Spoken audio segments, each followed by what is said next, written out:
My little home office is coming together. I put up the lights. Look at the lights.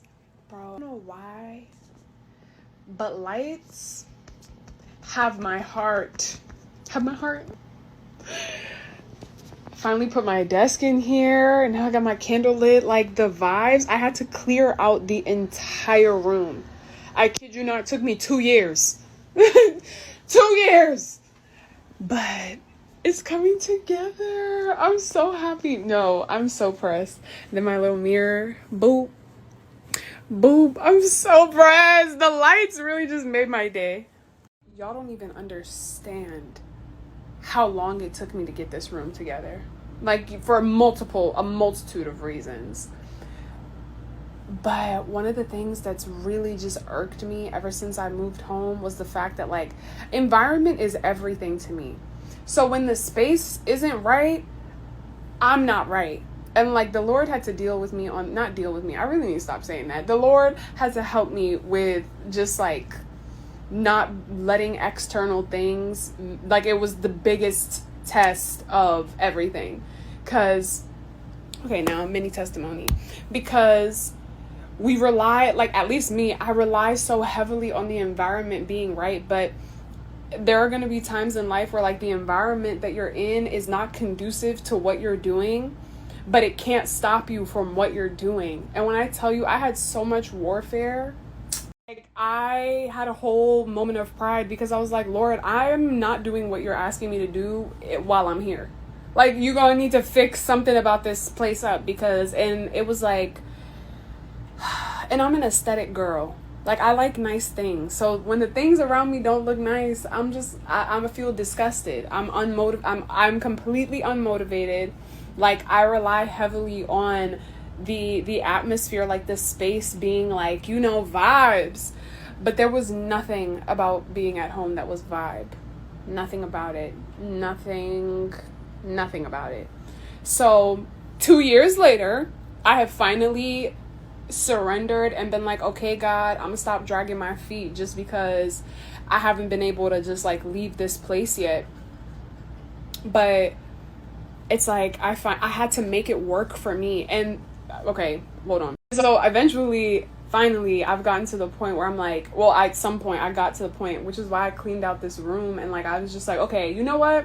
I'm just gonna make the best out of it, okay? And it's literally like God being like, what can you do with the little that I've given you? Like, he gave me this much.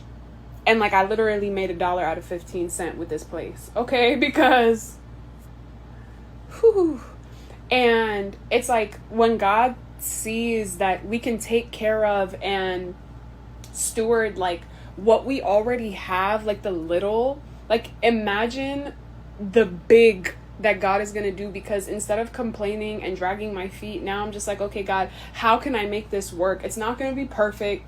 It's not going to be anything of what I want, but in what way can I make it work so that I can keep going? And eventually I just had to do it. And I finally did it. Last thing, because at the end of the day, God never has you in a place that he doesn't want you to be. Like, if you're where you're at right now, if you're living with your parents, if you're living wherever you're at, God has put you there for a reason, and it's on purpose as a part of his plan. Like, there has been so many times where I've literally, like, y'all don't even understand the hell that I had to go through living here. Like, I had to fight. And at some point, it's like, I had to realize that God is God. And God's plan is always perfect. God's will for me is always perfect.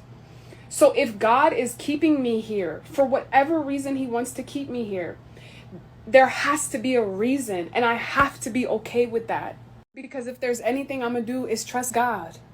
And, like, it took me so long to get to this point. Y'all don't even understand. I'm over here talking about this stuff like it didn't take me 3 years to get to this point where I'm just like, okay. like not fighting against where God has me. Like I have fought, like I'm like, I want to leave, I want to go. And it's crazy because I've gotten opportunities to move or to go rent somewhere else. And it's like, God has promised me something. And I'm not going to move quicker than God allows me to move. Like if I'm here, God has me here for a reason. And so at a certain point, it's surrendering to the fact that like, if this is what God wants for me, I know that God doesn't want something bad. So as much as it's hell to me, it's part of his perfect plan. Like his glory, the way that God's going to flip it, the way that he's going to use it for my future, I have to believe it's good.